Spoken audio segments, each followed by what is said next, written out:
Hello and welcome back to Retirement Answers. This is Jacob Duke, and I'm a certified financial planner based in Little Rock, Arkansas. I appreciate you tuning in to today's show. I've got a really good question for you. That's one actually a client of mine brought up, and his name is Jim. And he has a question around liver benefits for his wife if something were to happen to him. And the question is really built around what if he's not already taking his own benefit whenever he passes? What happens to the survivor benefit for his wife, and how much is she actually entitled to receive? So we're going to dive into that here today on the show. So just a little bit of background for you really quickly. Remember, survivor benefits are different from spousal benefits. Spousal benefits are what you are entitled to while your spouse is living. Survivor benefits is what you're entitled to after your spouse passes away. So that is the difference between them. They're different calculations to get the results of each one. So that's something that we have to pay attention to.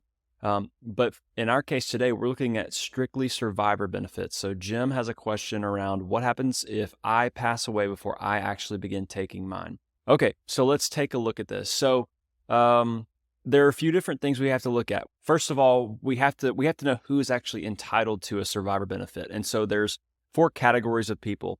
You need to be at least age 60 to receive a survivor benefit, or age 50 if you're disabled in some way. You need to be single.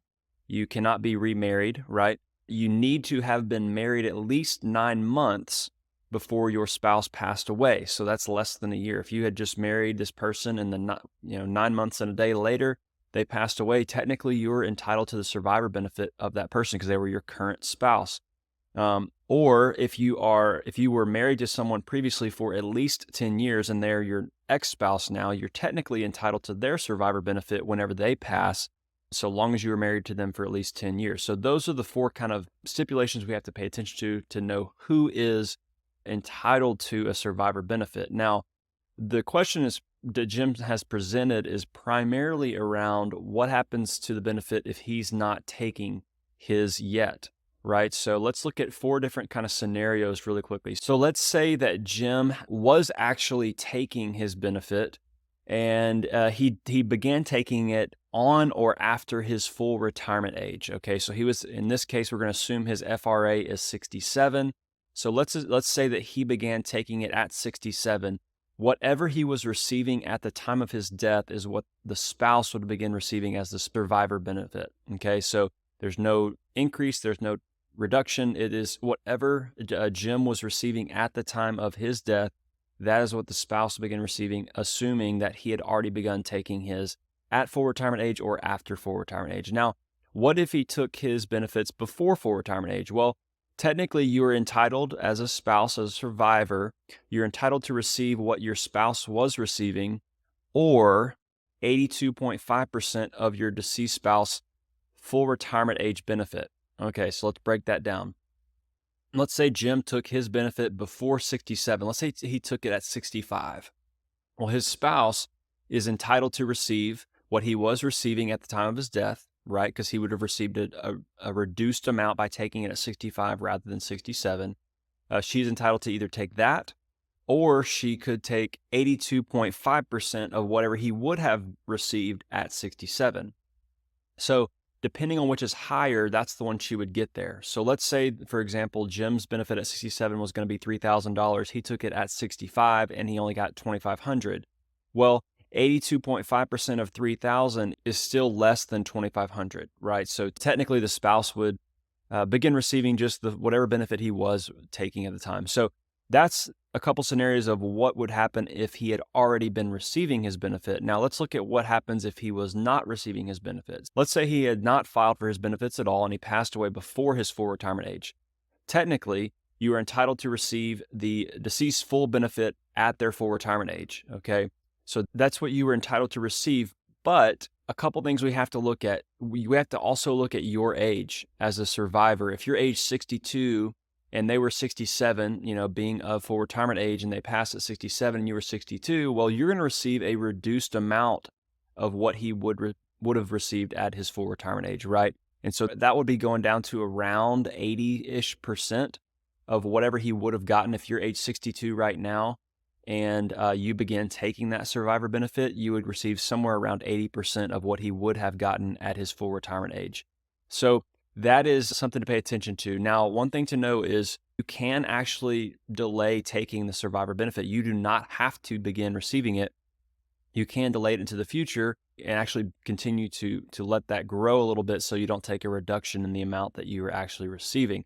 Because every year that you delay, the amount that you would get of your spouse's full retirement age benefit increases by a little bit, right? So every year you push that off, it goes up by a little bit more. Now, let's say that your spouse had not taken it and it was after full retirement age. So let's say Jim was 68 when he passed and he was still not taking it because he wanted to delay until 70. Well, the spouse would begin receiving whatever the benefit would have been if he had filed the date of his death. So obviously there are little extra credits being added on to his benefit by delaying it into the future. And so you would just begin receiving whatever benefit he would have received if he had filed the day he passed. So there's no benefit to delaying the survivor benefits past the full retirement age. It's only a benefit if you personally are under your full retirement age. That's whenever it is perhaps beneficial to delay taking the survivor benefit until you are of full retirement age, and then you can begin receiving the full benefit that your spouse would have received at age 67. So that's a lot of information and it's really confusing. Just know that you have to be age 60 or age 50 if you're disabled. You need to be single. You cannot be remarried yet. You also had to have been married at least 9 months to receive that spousal benefit.